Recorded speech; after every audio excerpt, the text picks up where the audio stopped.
Let's cross now to Nick Spicer, who's in Berlin. Nick, as I just said there, this is a highly controversial visit. Is Germany making the same mistake with China that it did with Russia?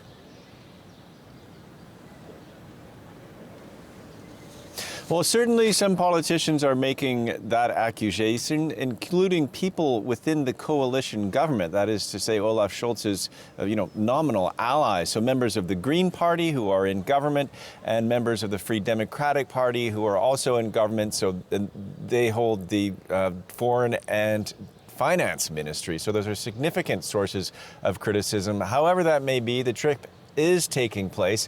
Olaf Scholz, I think, understood the domestic situation and the opposition, not just from the opposition, but from within his own government, and published an editorial in the FATS newspaper saying, look, we're not going to engage in a U-turn here. We can't really afford to do that. But whatever German policy is with China, it has to be integrated within a European Union policy.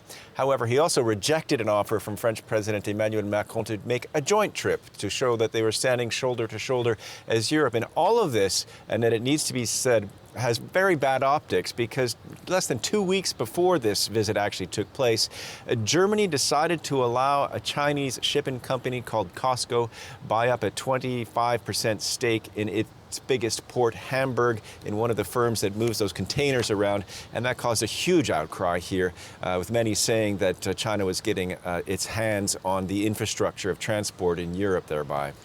His visit, Nick, is also attracting criticism from outside of Germany as well. Well, yeah, we know that the State Department made comments about this COSCO deal, not publicly. It didn't come from the Secretary of State or President Joe Biden, but journalists asked people at the State Department what the American position was, and it wasn't one of approval.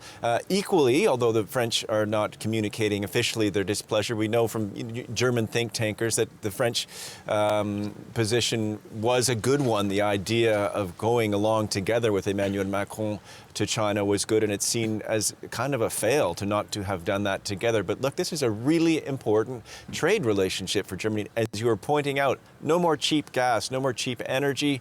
They decided to, because of the war in Ukraine, all of a sudden have the biggest army in Europe, all kinds of new spending. For that, you need money. They need their biggest trading partner, and that's China as of the past 6 years. And there's been an intense, high-level relationship. The former Chancellor Angela Merkel visiting China 12 times.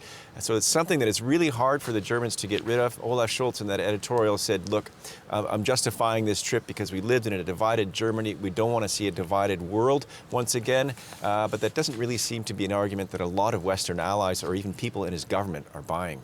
Nick Spicer reporting there from Berlin. Thank you.